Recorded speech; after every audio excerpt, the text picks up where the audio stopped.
Neyse o'rtoqlar, assalomu alaykum. Hozir mana politsiyani nimasiga keldik. Nimaga? Ish bilan O'zbekistondagi pasporti yo'qolgan ekan, shu spravka olish uchun. Chunki sud uchun kerakda. Mayli, hozir buning uchun gapirmoqchi emasman. Ikkita narsa gapirmoqchiman. Bitta Toshkentlik Bruklindagi advokat haqida, yana bittani hozir deportga tushish arafasida kliyenti. Keyin bugun nimaga bordim? Immigratsiyaga, fuqarolik bo'yicha shuni ikkita narsa bo'yicha gapirmoqchiman.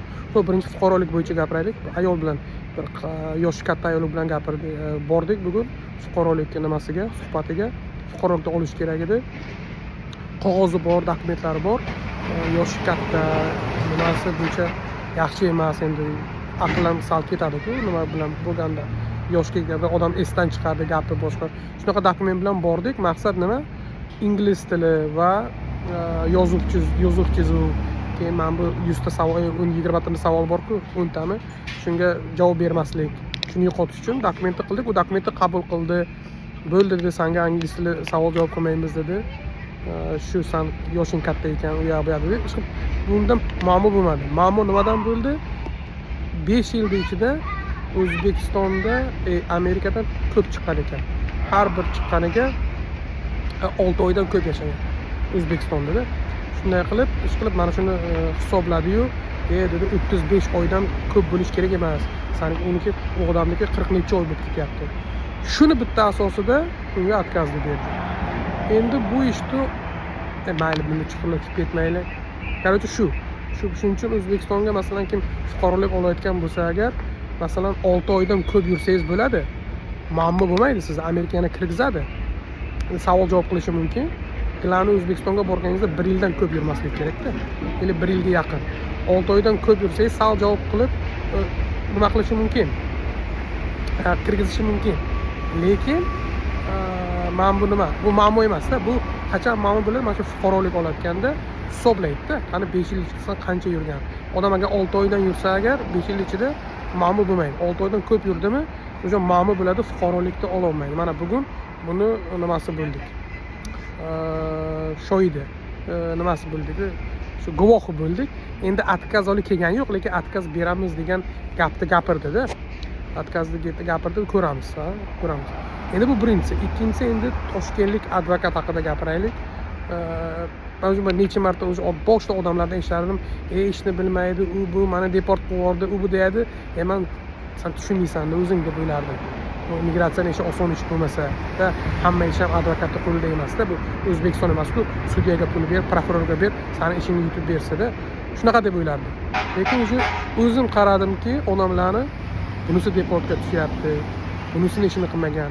Xatosini qarasam, haqiqatan 100% advokatning xatosi bilan. Endi sich bo'yladimi, 589 bo'ladi. Qanchasini men o'zim ko'zim bilan ko'rdim-da, bolalarning dokumentlarini. Mana endi hozir bugun ham yana bittasini ko'rdim. TikTokdan yaqinda menga aloqa chiqdi. Aka shu 589 $100 to'lashga yordam bering, advokatim olmaydi trubkasini, u bu dedi. Qarasak, u 589 da o'zi yo'q. Na sudda yo'q, na immigratsiyada yo'q. Xo'sh, keyin qarasam aka immigratsiyada yo'q emas, immigratsiyada bor, yopgan. Bu sani yopgan ekanga 589ingni 4 oy oldin desam agar, o'zi ham bilmaydi. Advokati ham bunga aytmagan. Ketgan, advokatiga xat kelgan. Advokatdan yaqinda so'radim, nima desam, 2 kun bo'ldi desam, hali senga $100 to'lash kerak emas, hali sudga qo'yilsa keyin to'laysan deb javob bergan. Shu 2-3 kun oldin gapirgan bo'lsa, bu отказ yopilgan keys 4 oy oldin. Keyin bunga aytdim, sen bunga advokatga ayt, bu 4 oy oldin yopilgan ekan. Senga yopilganini mana xatini olib kelgan ekan. Xatda nima yozgan, menga ber deb aytdim. Mana bugun menga yubordi xatini, qarasam agar, nima degan xatda? 589 ni yopdik.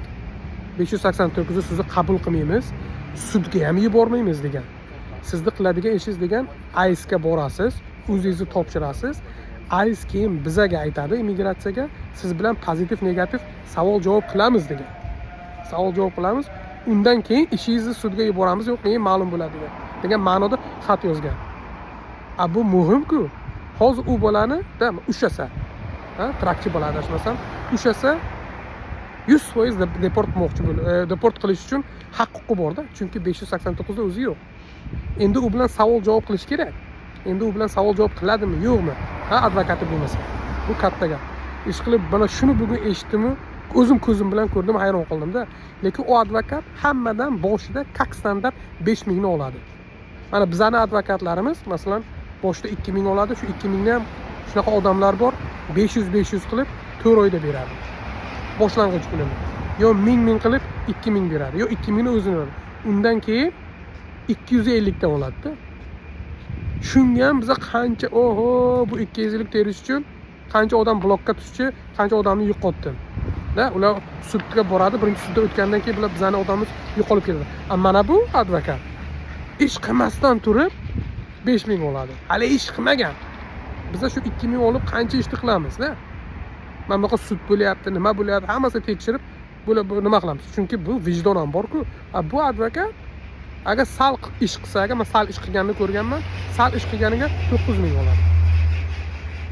Shu ish qilib bunaqasini ko'rganim emasdan odamga to'g'ri hamma advokatlar ham 100% vijdondan ishlamaydi. Lekin bunaqa darajada emas-da. Bunaqa darajada emas. O'zbek bo'lib turib, musulmon bo'lib turib, O'zbekistondan turib, O'zbekistonning panatkasi bor-a. Shunaqani tushuntirib, shunaqa ish qilsa, ya'ni o'zimlarimizning odamlarimizga qilsa, gapi yo'q. Gapi yo'q. Da. Yana bu yerda odamlar mada masalan, mani mashinik degan odamlar ham bor-da. Gapi yo'q. Mana shu hammaga o'z qilib shu Xudo insof bersin ekan. Sog' salomat bo'ling.